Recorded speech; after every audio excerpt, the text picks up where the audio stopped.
Ich widme meine Lesung Akram Aylisli aus Aserbaidschan. Akram Aylisli ist einer der bekanntesten Schriftsteller Aserbaidschans, sowohl der sowjetischen als auch der postsowjetischen Epoche.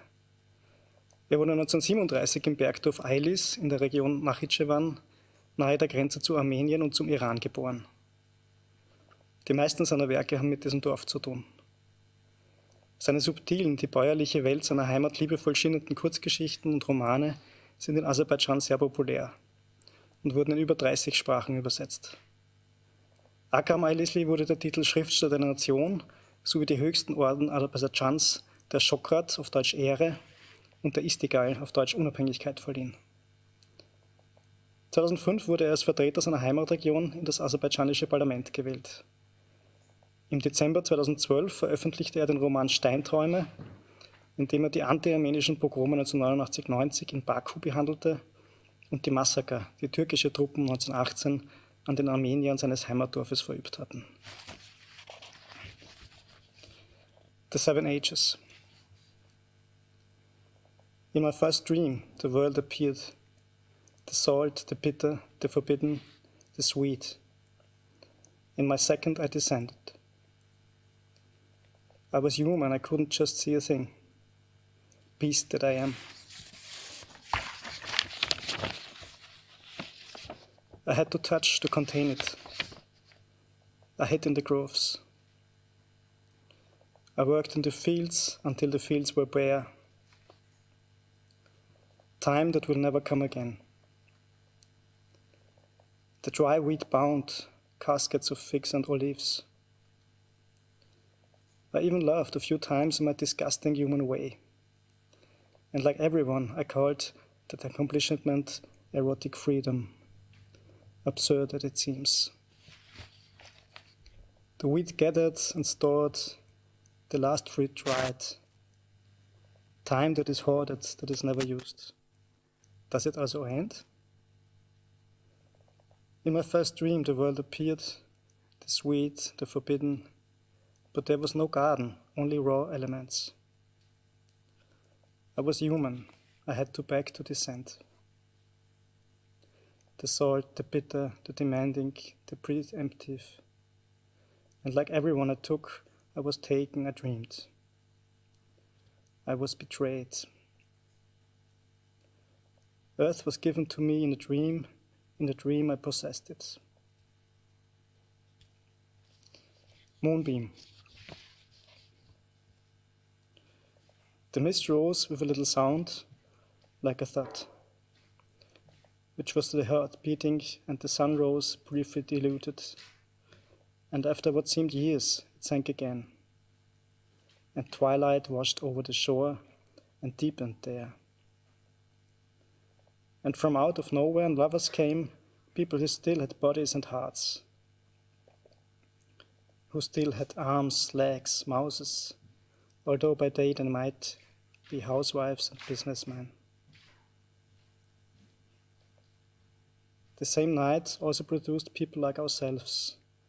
You are like me, whether or not you admitted unsatisfied, ridiculous. And your hunger is not for experience, but for understanding, as though it could be had in the abstract. Then it's daylight again and the world goes back to normal. The lovers smooth their hair, the moon resumes its hollow existence, and the beach belongs again to mysterious birds, soon to appear on postage stamps. But what of our memories, the memories of those who depend on images? Do they count for nothing?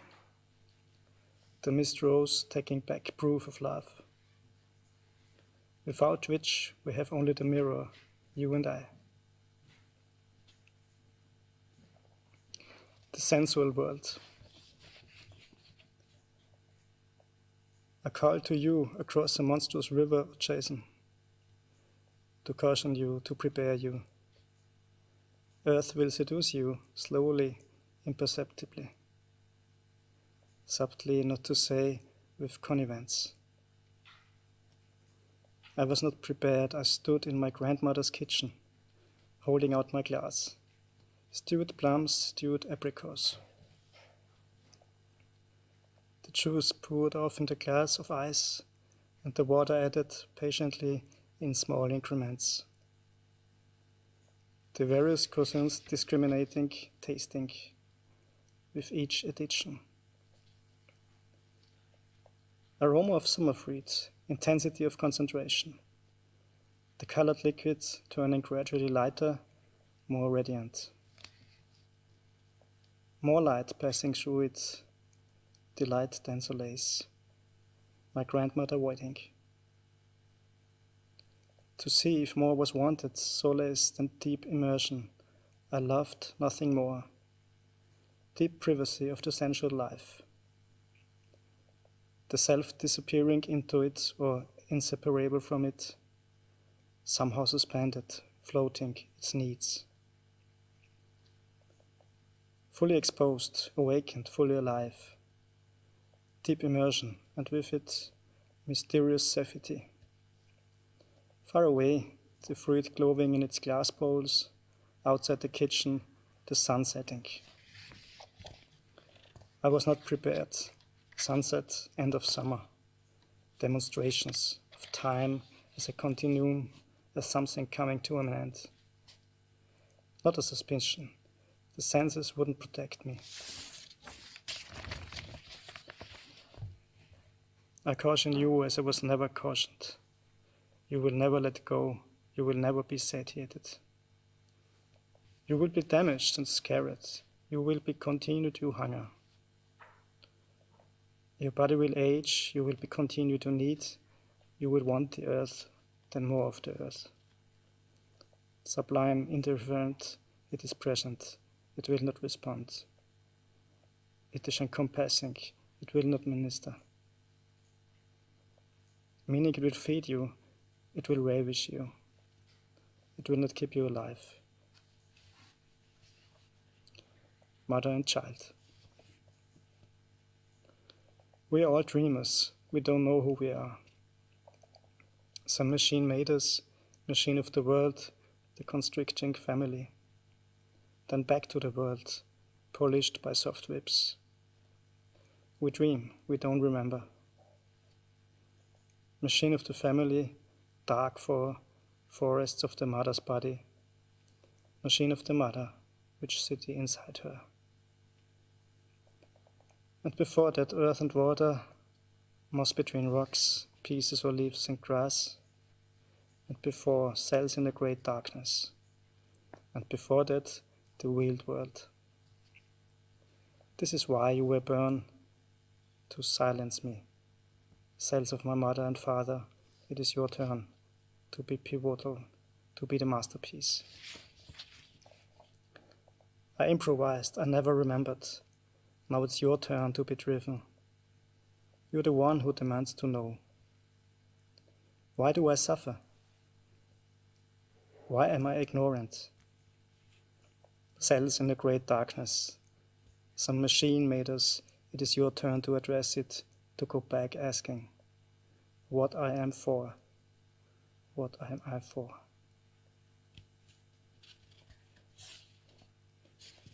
Fable. We had, each of us, a set of wishes. The number changed. And what we wished, that changed also. Because we had, all of us, such different dreams. The wishes were all different, the hopes all different, and the disasters and catastrophes always different. In great waves they left the earth, even the one that is always wasted. Waves of despair, waves of hopeless longing and heartache. Waves of the mysterious wild hungers of youth, the dreams of childhood. Detailed, urgent, once in a while, selfless. All different, except of course the wish to go back. Inevitably, last or first, repeated, over and over. So the echo lingered, and the wish held us and tormented us. Though we knew within our bodies, it was never granted. We knew, and on dark nights we acknowledged this, how sweet the night became then, once the wish released us, how utterly silent. Solstice. Each year on this same date, the summer solstice comes. Consummate light, we plan for it. The day we tell ourselves that time is very long indeed, nearly infinite. And in our reading and writing, preference is given to the celebratory, the ecstatic. There is in these rituals something apart from wonder. There is also a kind of preening, as though human genius had participated in these arrangements. And we found the results satisfying. What flows the light is what preceded, the moments of balance, of dark equivalence. But tonight we sit in the garden in our canvas chairs. So late into the evening, why should we look either forward or backward?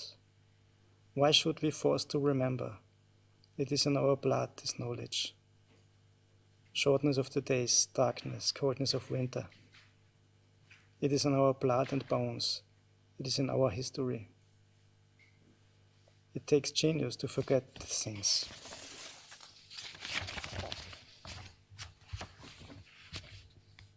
Stars. I'm awake. I am in the world. I expect no further assurance, no protection, no promise. Soulless of the night sky, the hardly moving face of the clock. I'm alone, all. My riches surround me. I have a bed, a room, I have a bed, a vase of flowers beside it, and the nightlight a book. I'm awake, I'm safe. The darkness like a shield, the dreams put off, maybe vanished forever. And the day, the unsatisfying morning that says, I am your future. Here is your cargo of sorrow. Do you reject me? Do you mean to send me away because I am not full in your word, because you see the black shape already implicit? I will never be banished. I am the light, your personal anguish and humiliation. Do you dare send me away as though you were waiting for something better? There is no better, only for a short space, the night sky, like a quarantine that sets you apart from your task. Only, softly, fiercely, the stars shining. Here in the room, the bedroom, saying I was brave, I resist, I set myself on fire.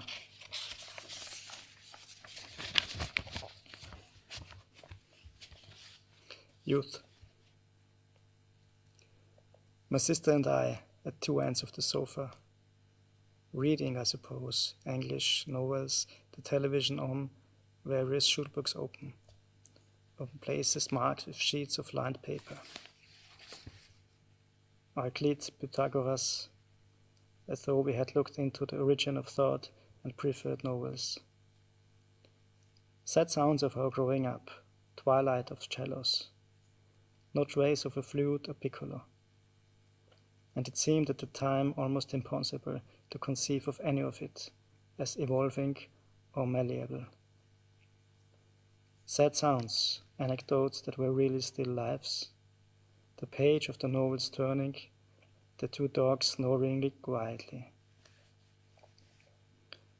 And from the kitchen sounds of the mother, smell of rosemary, of lamb roasting. A world in process, of shifting, of being made or dissolved. And yet we didn't live that way. All of us lived our lives as the simultaneous ritualist contactment of a great principle, something felt but not understood. And the remarks we made were like lines in a play, spoken with conviction, but not from choice. A principle, a terrifying familiar will, that implied opposition to change, to variation, a refusal even to ask questions. Now that world begins to shift and eddy around us, only now when it no longer exists. It has become too present, unending and without form.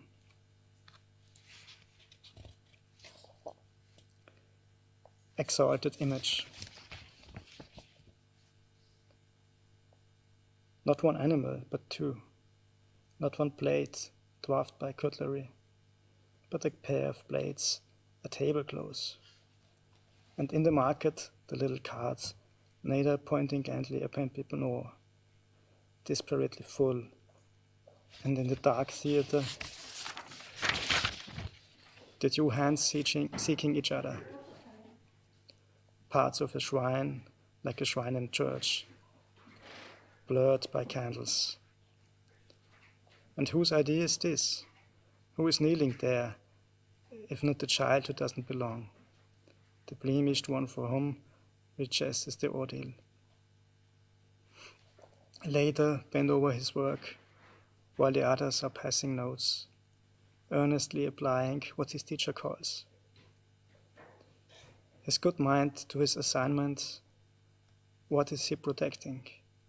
It is his herd again, completely lost in the margin of the edge of the notebook. With what do you fill an empty life? Amorous figures, the self in a dream, the self replicated in another self, the two stacked together. Through the arms and legs are always perfectly shaded, as in an urn or bas relief. Inside, ashes of the actual life, ashes, disappointment, and all he asks is to complete his work, to be suspended in time like an orange slice in an ice cube. Shadows on the dark grass, the wind suddenly still, and time, which is so impatient, which wants to go on, lying quietly there, like an animal, and the lovers lying there in each other's arms. Their shattered hearts mend again, as in life of course there will never be. The moment of consummate delight, of union, able to be sustained. It is vivid to them. He has seen them, he has seen in his single-mindedness his apparent abstraction, neither distracted nor frightened away by all the writing, the crying out.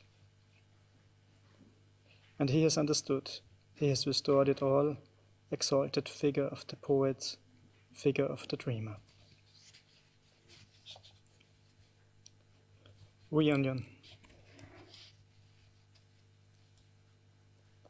It is discovered, after 20 years, they like each other. Despite enormous differences, once a psychiatrist, once a city official, differences that could have been, that were, predicts, differences in tastes, in inclinations, and now in wealth. The one literary, the one entirely practical, and yet deliciously wry, the two wives cordial and mutually curious. And this discovery is also discovery of the self, of new capacities.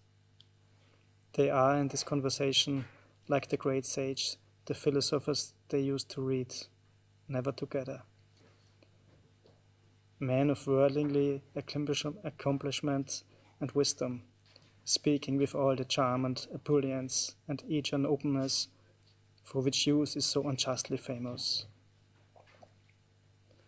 And to these have been added a broad tolerance and generosity, a movement away from any contempt or weariness. It is a pleasure not to speak of the ways in which they have developed, alike in some ways, in others profoundly different. Thought each with his core of sorrow, either implied or disclosed.